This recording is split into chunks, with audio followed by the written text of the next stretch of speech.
Hello, everybody. This is No Sport, returning to Ultimate General American Revolution. This episode 39. It's going to be a little bit different episode. Um, there is news that the British campaign, at least the first bits of it, will drop here soon for the Exo players. So what we're going to go ahead and do is just kind of a recap video. What happens here is we went ahead and defeated the Native American village, Cherokee. They're going to play around out here for a little bit, try and do some shenanigans. And then what we have happen is a British invasion comes for Charleston, and I will end up fighting it off. Putting more forces, we have enough forces. We also are able to intercept it too and destroy some ships, which really weakens their force. And then about a month later, we actually have a British invasion for Savannah, which will be the same thing. I'm able to move forces around and off. And that's, of course, if I can't naval intercept it, which I have about a 50% success chance of doing so. And these ships are really powerful. These are my 60-gun frigates that are highly rated, highly experienced. And then what also happens at the same time is the British will try to take Norfolk with an invasion. This one is scripted also, since Savannah and Charleston is they'll try and take Norfolk. So this is why we have a very experienced group of 60-gun frigates up here. And if they do land, I have 4,000 militia between Petersburg, Norfolk, Williamsburg, supported by a whole brigade of 2,700 strong regulars. They're not trained the best. And then they didn't have any other invasions happen, like random naval invasions. So they just kind of, all these troops up in Philadelphia or militia just kind of sit there. The full brigade in Morristown, but it really does anything. The French, Spanish troops here do nothing.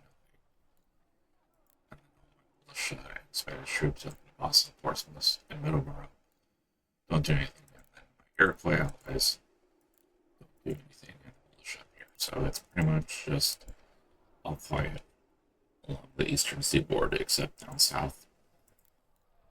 I fight several battles with the Cherokee, and they are in the next patch that's supposed to be dropping.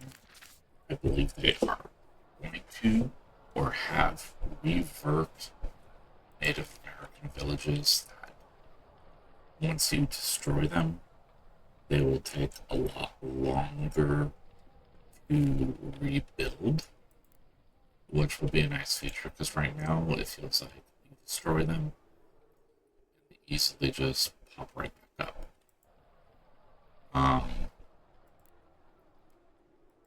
So I'm kind of just going to do a little bit of recap of the initial steps in a campaign that I take. Did that. I didn't have as good as microphone then. There are a lot of prisoners in Hartford, or slaves stationed in Hartford. Sick prisoners for a lot. There are a lot up north. Um,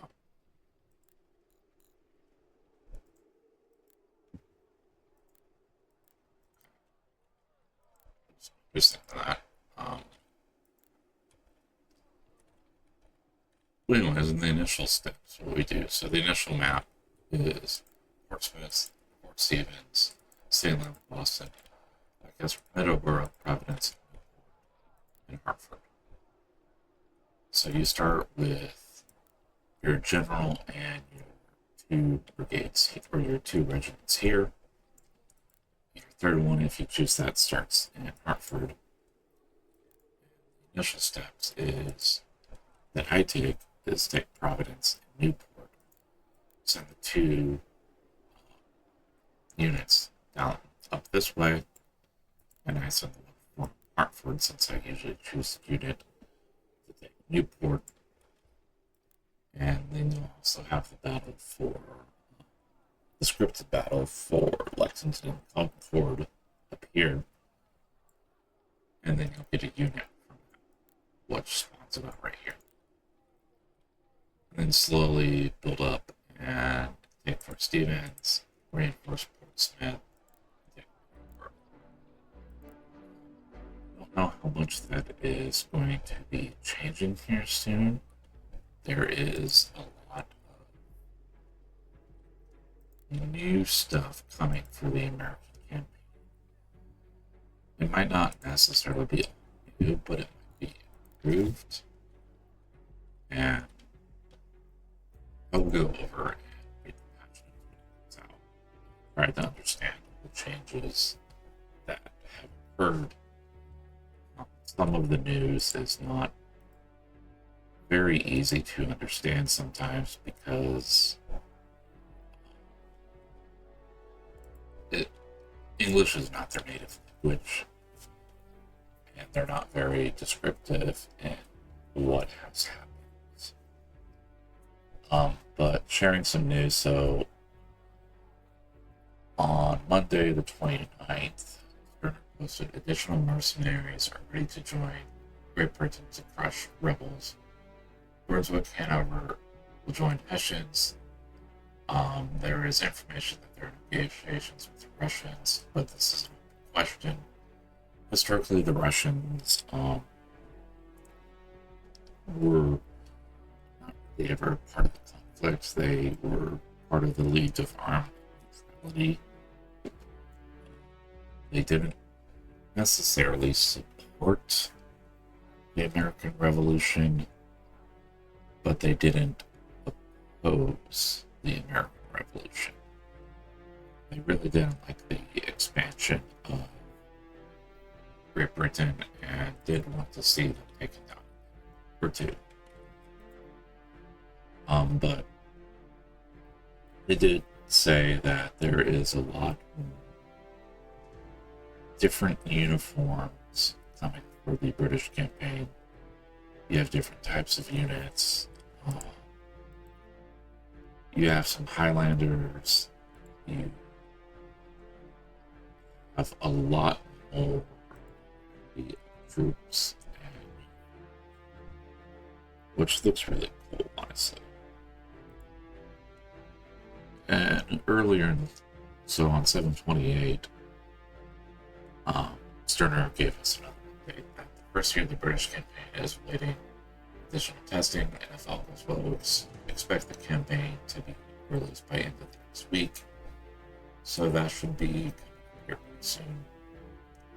There's going to be as he says, we will implement some transparency for the British Army and Navy. The American campaign.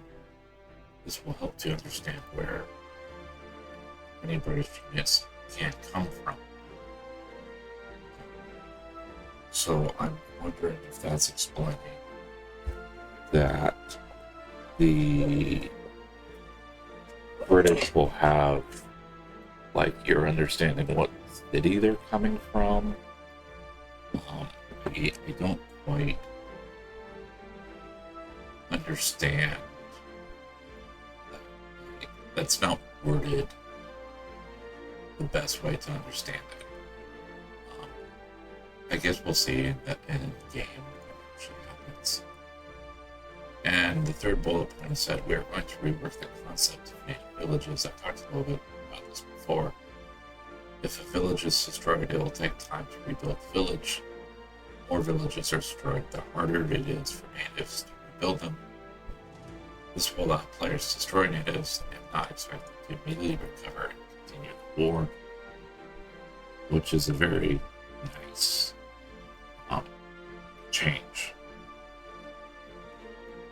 I really do hope to see that. Then we did have good information. So, like right now, for example, I cannot change the weapons that Spanish and French troops use. We can only change what my troops use. And there was a message the other day from one of the alpha testers. There are new weapons coming with the British campaign, including those designed for European mercenaries. So you don't know exactly offhand what type of weapons those will be. Because right now, my French troops, they will be using Marketplace. They're going to be using all the that's not Market, sorry. They will be using Charleville 66s, and if I get any events, I personally can use Charleville 77s. So I am wondering if there are going to be more Charleville 77s out there with 66s. If there's going to be different types of cannons, because I know the French preserved most of the newer cannons for their forces and gave American older quality cannons. But we were grateful to pretty much take anything.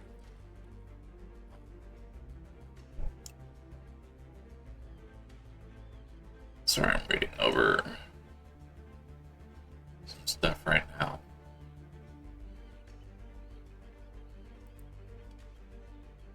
But I think overall, I hope the changes will be really good.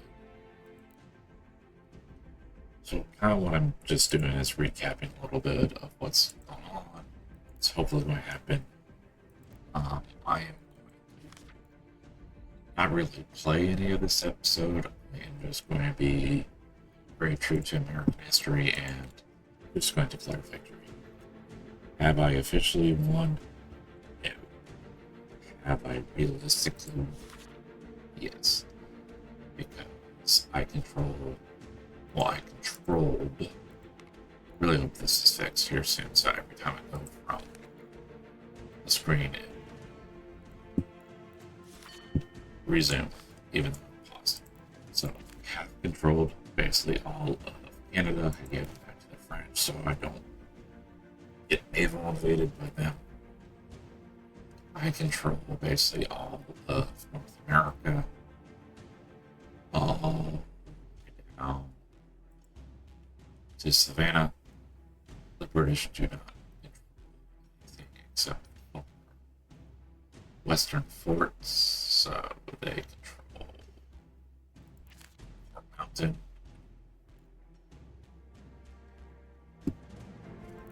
They control Ingles Ferry up here somewhere, or really don't take many from Miami's and Fort St. Clair, and that's pretty much it. There is no point to fighting them. So I think right now they have like maybe 1,000 soldiers. So I'm not getting accurate intelligence, but they don't have a lot of soldiers available. So it's not really say they control. They do have a huge navy. Hopefully, I think there is some reworks coming to the navy that, or hopefully they're a little bit more spread out, because I think they have about 600 guns in Massachusetts Bay, which I cleared out earlier in the campaign. They have about 1,000 in Falmouth area, 1,000, 1,500 up here, and I think they have a lot more than what it's showing right here, but probably 1,000. And obviously here they have 2,000 guns, which this is leftovers from the invasions of New York. Here they have about 600. It's just, yes, their navy is huge, but I have destroyed several hundred of their regiments. I have destroyed not a lot of their ships, but a few. I've captured, 103 localities, it says, so they've captured 29 throughout the campaign. So sunk ships that's a lot of trade vessels, so it's mostly what they've taken, I believe, because I have not built 205 ships. So again, I have 1,536 victory points. I control the map. And it's just, the south part is very boring. It's tons of native villages who are just overpopulated. There is no way that the Native Americans during this time period could have. So 8,500, 8,000, 9,200, 5,700, 3,600. This force was about 6,000 on it. So they have a force of like 300 or 30,000 plus, which is just huge. Like, there's no way they could gather that many soldiers to fight you. And I think the Iroquois are pretty more realistic-ish in the number of soldiers. It's like, what can happen here is, okay, I can see the number of. If I want a day, I can recruit more soldiers. I believe what happens is there's not really a limit how many mercenaries you can recruit from it. It's just however many reputation and money you're willing to part with. And it doesn't take from their Native American village population. It just, you recruit. And it's just not that realistic. With relationships, it's not that realistic too, because no matter what, if I try and keep an alliance, pressured to with events that always are going to take down my relations, because the American campaign is very scripted. So it'll be interesting to see how sandboxy the British campaign will be. They have promised a full sandbox. What their definition of that is compared to what I expect is probably two different things. But it'll be nice to see what's actually happening. Because I am really all for player choice. And I've said this before, the moment you actually press play, the campaign is no longer historical, because you are making different options here. So it'd be nice to see. But so this is going to be a very short video. Very much wrapping up right now. Declaring victory. I will be checking out the British campaign when it launches here, hopefully into this week, if everything goes according to plan. I might play around with a little bit before I start recording anything to try and better explain some stuff. Now, it is not going to be the full British campaign. It's only supposed to be the first year, so I'm imagining from April 1775, probably the end of 75, or April 1776, which is, if I remember, very similar to the first stages of the American campaign. So we'll see how that goes, and hopefully I'll see you guys soon. I've been known to support everybody, and thank you for watching. Hope to see you when I play as the British.